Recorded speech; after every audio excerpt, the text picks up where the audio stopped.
Vachanavayal delight October 4. വിശുദ്ധ Francis Assisi. അസീസിയിലെ ഒരു പ്രമുഖ പട്ടുവസ്ത്ര വ്യാപാരിയായ പീറ്റർ ബെർണാർഡിന്റെ മൂത്ത മകനാണ് വിശുദ്ധ ഫ്രാൻസിസ്. അമ്മ മകനെ പ്രസവിക്കാറായപ്പോൾ ഒരു അജ്ഞാത മനുഷ്യൻ ആ സ്ത്രീയോട് അടുത്തുള്ള കാലിത്തൊഴുത്തിലേക്ക് പോകുവാൻ ഉപദേശിച്ചു. അവൾ അങ്ങനെ ചെയ്യുകയും ഫ്രാൻസിസ് ക്രിസ്തുവിനെ പോലെ കാലിത്തൊഴുത്തിൽ ജനിക്കുകയും ചെയ്തുവെന്ന് ഒരു ഐതിഹ്യമുണ്ട്. ഫ്രാൻസിസ് ഫ്രഞ്ചും ലത്തീനും കൈവശമാക്കി. യുവമേളകളിൽ അദ്ദേഹം യഥേഷ്ടം പങ്കെടുത്തിരുന്നു. പിതാവ് ദാനധർമ്മം നിരുത്സാഹപ്പെടുത്തിയിരുന്നതിനാൽ ഫ്രാൻസിസിന്റെ പ്രഥമ ചലനം ഭിക്ഷുക്കളെ അവഗണിക്കുകയായിരുന്നു. എങ്കിലും ദരിദ്രരോടുള്ള അനുകമ്പ അദ്ദേഹത്തിൽ അന്തർലീനമായി കിടന്നു. ഒരിക്കൽ പിതാവിന്റെ കടയിലിരുന്ന് പട്ടുവസ്ത്രം വിറ്റുകൊണ്ടിരിക്കുമ്പോൾ ഒരു കുഷ്ഠരോഗി സഹായം അഭ്യർത്ഥിച്ചു. ആദ്യം അത് നിഷേധിച്ചു. പിന്നീട് പെട്ടിയിൽ നിന്ന് ഒരു പിടി പണം വാരിയെടുത്ത് ഭിക്ഷുവിന്റെ കയ്യിൽ ഇട്ടുകൊടുത്തു. ഭിക്ഷുവിനെ സ്വീകരിച്ചു. വഴിയാത്രകളിലും ഈ സംഭവം ആവർത്തിച്ചിട്ടുണ്ട്. ഭിക്ഷുവായ കുഷ്ഠരോഗിയെ സ്വീകരിക്കുമ്പോൾ വിശുദ്ധ കുർബാന സ്വീകരിച്ചാൽ എന്ന പോലെ ഒരനുഭവമാണ് ഉണ്ടായിരുന്നത്.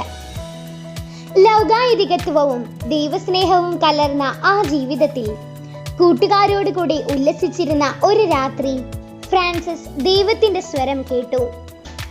ആരെ സേവിക്കുകയാണ് ഉത്തമം, യജമാനനെയോ ദാസനെയോ? യജമാനനെ എന്ന് അയാൾ തീർത്തു പറഞ്ഞു.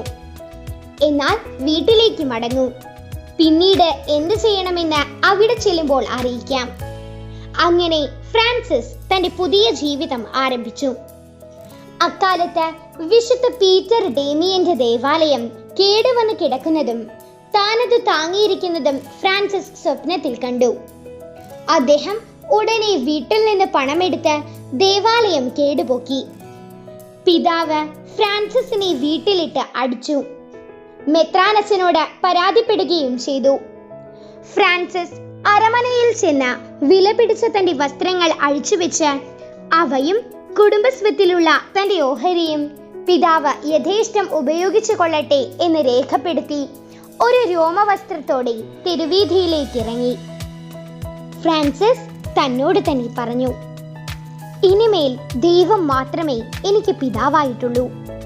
എനിക്കിപ്പോൾ സ്വർഗസ്ഥനായ പിതാവേ എന്ന് പരമാർത്ഥമായി വിളിക്കാം.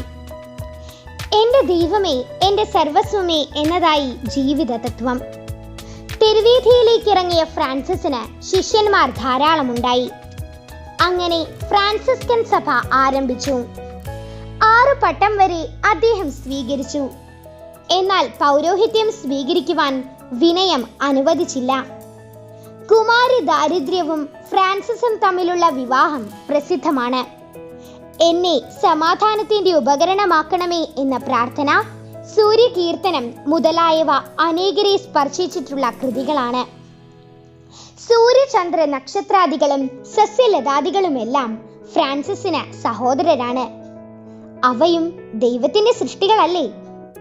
മരണശയ്യയിൽ സൂര്യകീർത്തനത്തിന്റെ അന്തിമവാക്യം കൂട്ടിച്ചേർത്തു. സഹോദരി, മരണത്തെ പ്രതി കർത്താവ് സ്തുതിക്കപ്പെടട്ടെ.